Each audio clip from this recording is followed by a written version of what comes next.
Men sendan roziman, sen mendan rozi bo'lgin dedi. Alloh taolo men sendan roziman dedi. Yana tilagim dedi. Bo'lmasam dedi, meni birodarlarimga meni holimni xabarni berib qo'ygin dedi. Bu sahobiy kirom Hazrati Jobirlar, ismlari Jobir, dadalari Abdulloh. Yuqorida aytdimki, har ikkalasi sahoba bo'lganlar. Va bin Amr deyilyapti, Abdullohning dadalari Amr bo'lgan ekan va ularning dadalari bin Hirom yoki Harom. Ikki talaffuz bor. Radiyallohu anhuma dedik. Har ikkalaridan Alloh rozi bo'lsin. Qarangki, Abdulloh bin Amr, ya'ni Hazrati Jobirni dadalarini Alloh bir ibrat qilgan.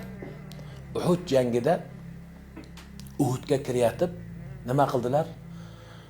Alloh taolo bilan kelishdilar. Dadalari haqida aytayapman-da, hozir qarang.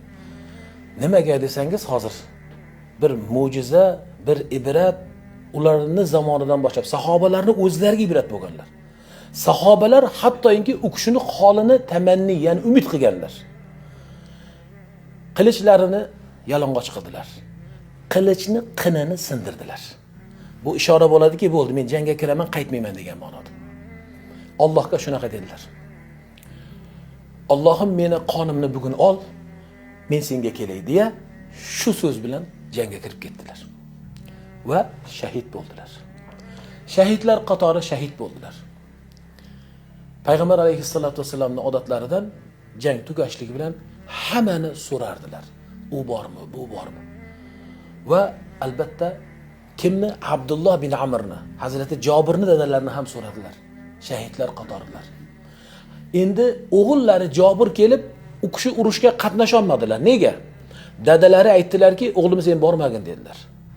Bu Abdulloh bin Jabir radhiyallohu anhu Uhud bilan Badrdan boshqa undan keyingi hamma janglarga qatnashganlar. Yoshlari yosh bo'lganliklari uchun dadalari aytganlarki, bolam men shahid bo'lib ketsam, bu singillaring, opalaringga kim qaraydi deganlar. Chunki u kishini o'sha Hazrati Abdullohni 9 ta qizi bo'lardi. Baraka. Bu yana bir o'g'il 10 ta farzandi bo'lgan.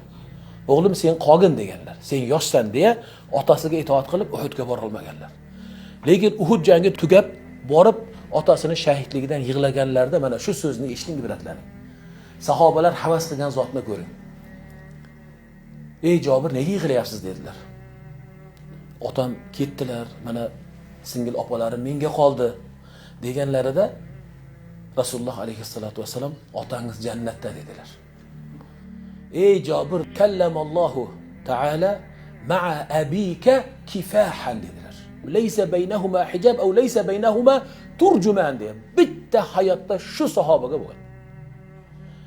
Otangiz bilan Alloh taolo otangiz bilan bevosita, o'rtada parda bo'lmagan holda yoki bir tarjimon bo'lmagan holda to'g'ridan to'g'ri Alloh otangiz bilan gaplashdi degan. Payg'ambar alayhissalom so'zlar. Alloh o'sha u kishini qasdi go'zalligidan, ixlosidan o'shancha shahidlarning ichida bitta o'sha Abdulloh bin Amr bin Hirom bilan Alloh so'zlashgan. O'rtaga bir farishta ham tushmagan. Alloh taolo rozi bo'lib ketganligidan, "Ey Abdulloh, tamanna" degan. Nima tilaysan mendan desa, Alloh azza va jalla eshiting. Aytayaptiki, Allohim, men sendan yana tamanni qilaman. Shuni so'raymanki, so'ra. Tilagingni dedi. Alloh rozi edi o'shdan.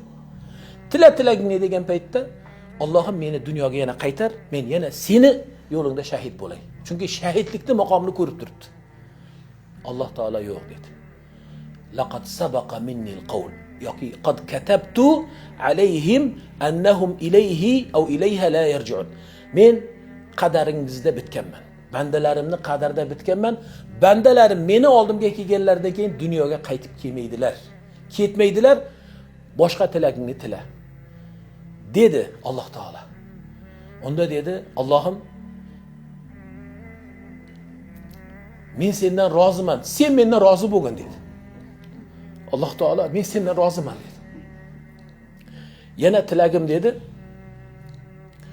Bo'lmasam dedi, meni birodarlarimga meni holimni xabarni berib qo'ygin dedi. Allohu akbar. Va oyat nozil bo'ldi. 169-oyatdan boshlab Ali Imron surasidan Allohning yo'lida shahid bo'lganlarni o'liklar demang. Mana shu oyat o'sha kishi haqida tushdi. Ular Alloh ularga bergan maqomdan xursand bo'lib, o'zlaridan keyingilarga ham buni bashoratini bermoqdalar deya Alloh u kishini xabarini, salomini bizga yo'lladi oyatda. Demak, ko'rdingizmi? Bu Hazrati Jobirning otalari kim bo'lgan?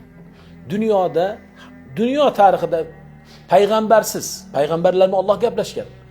Payg'ambar bo'lmasdan turib bir solih banda Alloh bilan gaplashligi bo'lgan bo'lsa, bitta shu kishi bilan gaplashgan. Alloh pardasiz gaplashgan.